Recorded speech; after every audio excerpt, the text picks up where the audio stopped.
Hello and welcome to Flowers Folklore. I'm Sarah, a florist living in Glasgow in the UK. I run a business called Rook Botanics, which I started in 2020. I create flowers for funerals, weddings, I run lots of workshops, and I now host this podcast. I also write a newsletter called The Foibles of a Florist. You can find a link for it in the show notes. If you love flowers and folklore and odd floral facts, then you're in the right place. A quick note before we get started. I love reading and learning about flowers and the history and tales associated with them. There's so many different regional stories and so much lore, so what you may have heard or read may be different to what I talk about in the podcast. You're absolutely welcome to get in touch and let me know what you've heard. I'm always keen to learn more. If you stick around till the end of the show, then I'll share the best ways for you to get in touch. On with the show. Hello and welcome to the 5th episode of Flowers and Folklore. I'm so pleased you're here. In today's episode, I'm going to be giving you a deep dive into daffodils. For most people, daffodils are the start of spring.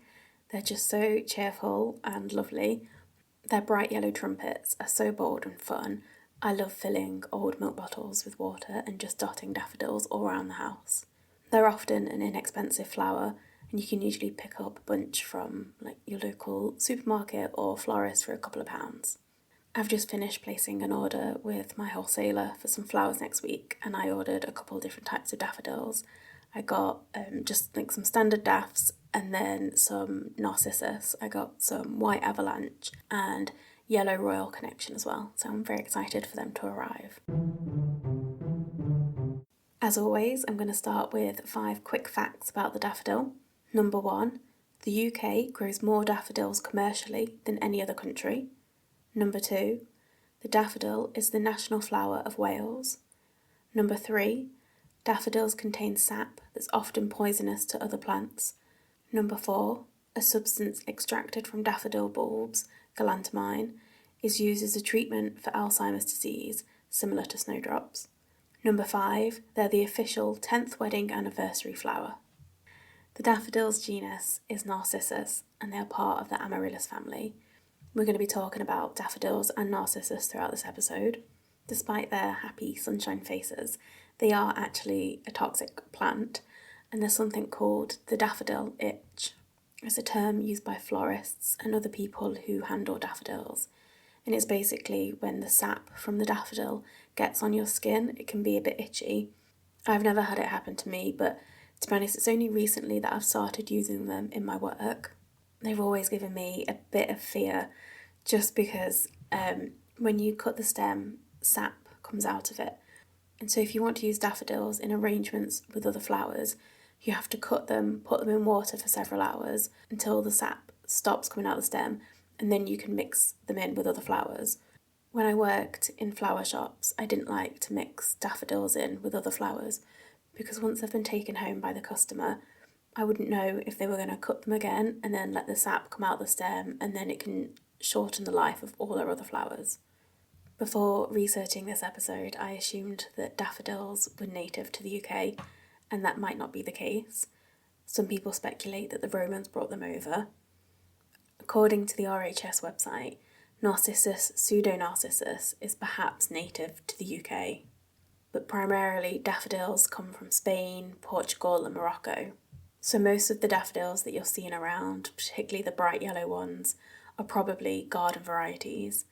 According to the Wildlife Trust website, if you would like to see a wild daffodil, they recommend heading to a woodland or damp meadow in north or southwest England or Wales. The name daffodil is derived from affodel, which is a variant of asphodel, which is a very pretty plant, and I recommend checking it out. It isn't known when the D was added to the start of daffodil. The daffodil has some very silly names, which I absolutely love. There is Daffodowndilly, Daffydowndilly, Peter's Leeks, Goose Flops, Butter and Eggs, Lenticups.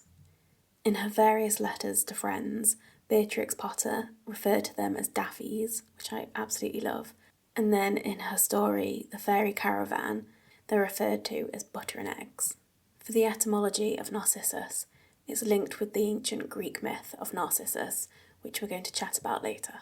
In the Victorian language of flowers, daffodils represent regard and chivalry, whereas Narcissus represent egotism, and then double Narcissus represents female ambition, which I would now interpret as a very positive thing. In the context of the Victorian period, I'm not sure it was meant as a compliment. Over the years, the daffodil has inspired some truly great literature, poetry and artwork. A. Milne wrote a gorgeous poem about the daffodil in his book of verse for children, When We Were Very Young. She wore her yellow sunbonnet, she wore her greenest gown, she turned to the south wind and curtsied up and down.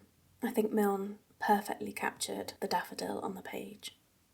I think I would be remiss to not mention the poem by Wordsworth. I think everyone knows that very first line, I wandered lonely as a cloud. It is perhaps one of the most famous poems in the English language. The line, a host of golden daffodils, was inspired by a walk with his sister Dorothy in early April 1802. This walk took place in the Lake District on the shore of Ullswater. I did a little bit of digging, and according to a blog post by the RHS, the daffodils that Wordsworth is referring to were probably Narcissus pseudo-Narcissus. They have quite a soft lemon appearance to them rather than the very bold yellow daffodils that you usually see. Both the daffodil and the Narcissus received a spot in the Flower Fairies by Cicely Mary Barker. The daffodil was included in the Flower Fairies of the Spring, which was Barker's first instalment of the Flower Fairies. In the poem for the Daffodil Fairy, Barker opens it with, I'm everyone's darling, and I think this is just so appropriate because everyone loves a daffodil. The fairy that she illustrated to go alongside the daffodil is wearing the trumpet of a daffodil as a little hat, which is just gorgeous. And she's wearing a yellow dress, and the skirt is shaped like a daffodil. The Narcissus Fairy came almost 20 years after the Daffodil Fairy, and it was included in the Flower Fairies of the Garden. The illustration to go alongside it is just so whimsical, and it really captures the breeziness of a Narcissus. The poem ends with, so does Narcissus bring tidings most glad and plain, winter's gone, here is spring, Easter again. And it's not just poets and authors who are absolutely captivated by the daffodil, but Morisot, Vincent van Gogh, Salvador Dali and Claude Monet are just a handful of famous artists who have painted daffodils. As I'm sure many of you will know, the daffodil is the national flower of Wales. I couldn't find one accepted single answer as to why the daffodil became one of the symbols of Wales or its national flower. There's one theory that it's because St. David's Day, which is celebrated on the 1st of March, is around the same time as daffodils bloom, so they just kind of coincided. St. David is the patron saint of Wales. People will often wear a daffodil or a leek on St. David's Day. I'm not going to be able to pronounce this correctly, but the Welsh name for daffodil is Cennin Pedra, which is a literal translation to Peter's leek. The leek is an older Welsh symbol, and stems of daffodils do kind of resemble a leek. And I went down a bit of a rabbit hole to find out who Peter was. And there's one theory that daffodils begin to open around the time of the feast of the Chair of St. Peter, which is on the 22nd of February. This is a celebration within the Catholic Church that dates back more than 1600 years. The feast honours the authority of St. Peter, the first pope, and the unbroken line of his successors. For those of you who listened to the Thistle episode of Flowers and Folklore, you'll remember me talking about the wedding dress of the Princess of Wales and how in the lace there was flowers depicting England, which was obviously a rose, thistle for Scotland, and then a daffodil for Wales, and then the shamrock for Northern Ireland. And I can see why they picked a daffodil and not a leek. I'm a big fan of leeks, but obviously daffodils are very beautiful. At the start of this episode, I talked about how many daffodils are grown for commercial purposes in the UK. And now we've obviously talked about Wordsworth, who was in the Lake District, and how daffodils are a symbol for Wales. But actually the majority of British daffodils are now grown and farmed in the far southwest and along the east coast. It's now time for the tragic tale of Echo and Narcissus. In Greek mythology, Echo was a mountain nymph. Narcissus was the son of the river god Cephissus and the nymph Liriope. The story goes that Narcissus was an absolute babe. He was incredibly beautiful, and everyone who saw him just fell in love with him. Men, women, everyone was obsessed with Narcissus. But he rejected all of the advances. There was one admirer, Echo, who was absolutely head over heels for him. When Narcissus rejected her, she completely wasted away until only her voice remained. And so Echo whiled her days away, repeating any sounds made in the mountains and the valleys. The goddess Nemesis took pity on Echo. She convinced Narcissus to gaze into a pool of water. When Narcissus saw his reflection, he fell completely in love with himself. But he was unable to embrace his reflection. He was unable to touch the person in the water, and just like Echo suffered, he too wasted away. And in the place where his body once lay, a flower grew, and that was the Narcissus. It's one of the most enduring tales from Greek mythology. It's a warning of the dangers of excessive self-love and obsession. Daffodils also have another association in Greek mythology. There's a legend that relates to Persephone. While she was wreathed in white daffodils, she was captured by Pluto. His touch turned the flowers from white to yellow, and ever since then, daffodils have been planted on graves. It was said that daffodils grew on the banks of the Acheron. The Acheron River featured heavily in Greek mythology, as it was depicted as the entrance to the underworld. The Acheron was sometimes known as the River of Woe, and the daffodils growing along the banks brought beauty and joy to the spirits of the dead. The daffodils would have been referred to as asphodels, later becoming daffodils. The daffodil has become really iconic for the Marie Curie Cancer Charity. In March 1986, they began selling fresh daffodils in a way to raise money for nurses who provide care. It was so popular that year that it became an annual event. The Great Daffodil Appeal is now an annual fundraising campaign, and it's Marie Curie's biggest fundraiser. The fundraiser coincides with the natural blooming season, and so it runs from March 1st to March 31st. They're no longer selling fresh daffodils to raise money. Instead, for a small donation, you can purchase a daffodil pin to wear during March. In 1990, a year before I was born, the Liverpool Marie Curie Society, alongside Liverpool City Council, planted 1 million daffodil bulbs in Sefton Park. This was to create a field of hope, and it continues to bloom every year. It was such a success that other parks in the city have also followed suit. It was in 1995 that Marie Curie switched from selling fresh daffodils to the daffodil pins instead. It makes total sense that they picked the daffodil to represent this campaign, as they are often seen as a symbol of hope. In my research for this episode, I came across many references to the daffodils as being a symbol of hope. In Fiona Stafford's book, The Brief Life of Flowers, she wrote, "During the Second World War, when parks and gardens were being ploughed and planted for essential food supplies, Churchill granted special permission to the islanders to carry on growing their narcissi. It's also said to bring good fortune if you're the first person in your location to spot the first daffodil of spring." I also read about a tradition that if you make the deliberate effort not to step on them and crush them, then you'll be favoured with abundance. Which I think is just common sense. Like, why would you go out of your way to stand on a daffodil? But I would love to know who started this tradition, because it just sounds like a gardener who's really annoyed that people keep standing on his daffodils. It's also meant to bring good fortune if you gift someone a bunch of daffodils. However, if you gift them a single stem, this will have the opposite effect. There were plenty of references to ill luck and death associated with daffodils and Narcissus. In Margaret Baker's book, Discovering the Folklore of Plants, she wrote that drooping heads linked daffodils with ill luck and death. If the first daffodils of the year hung their heads towards the observer, he should expect nothing but disaster.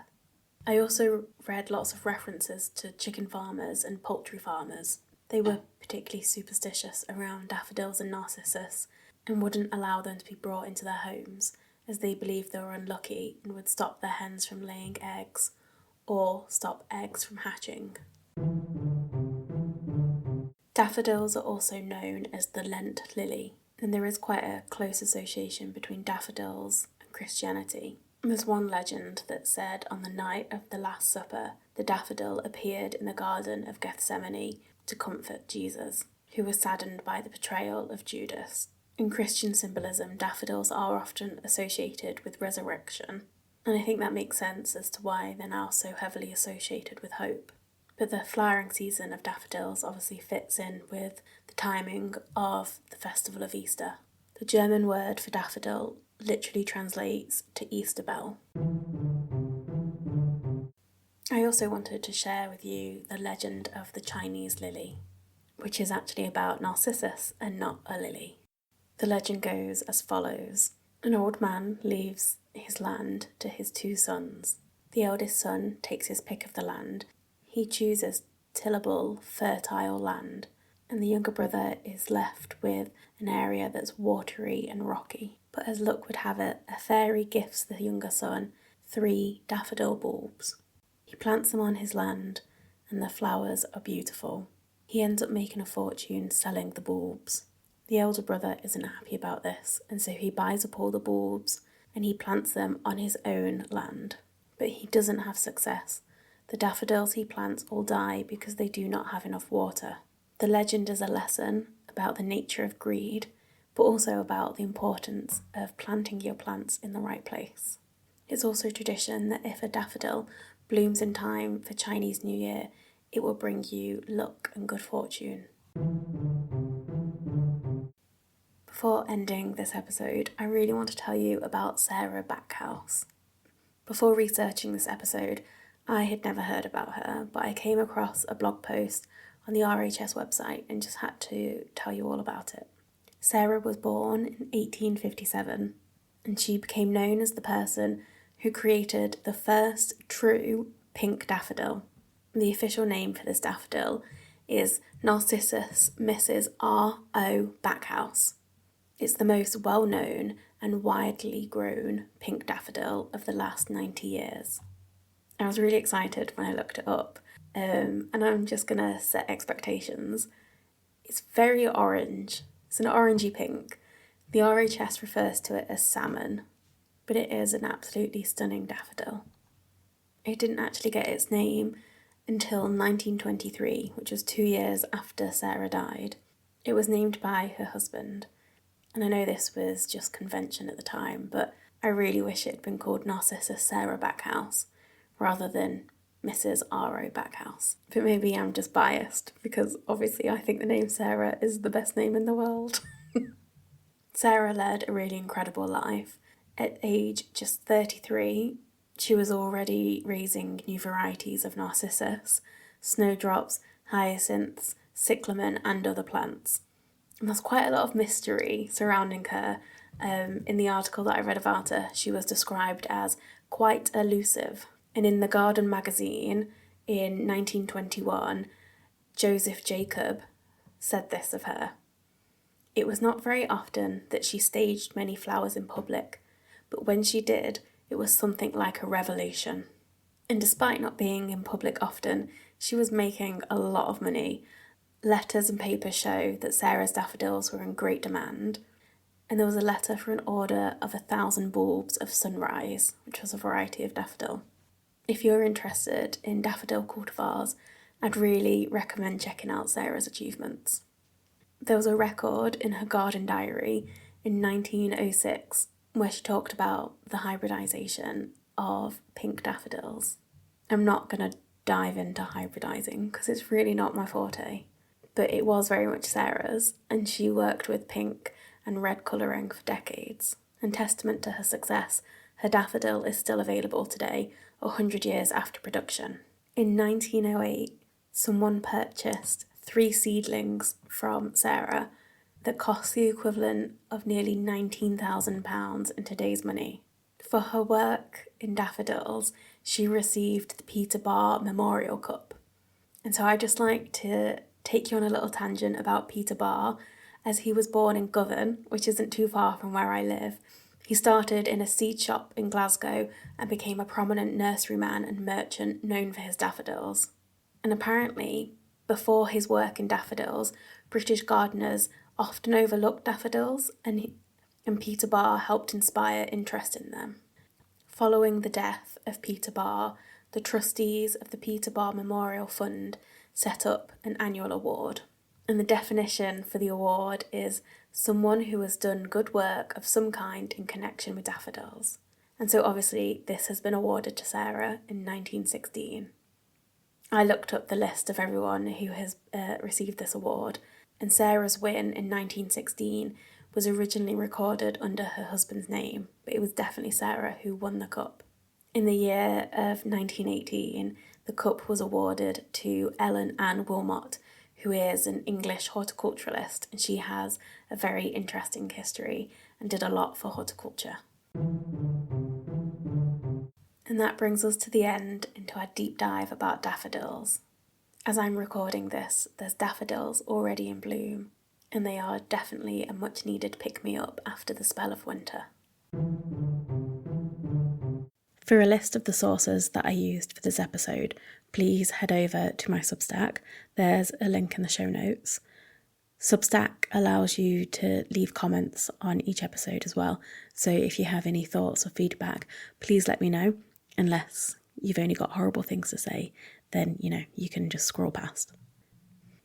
It would be really great if you could share this episode with a friend, subscribe to the show, or leave me a 5-star review.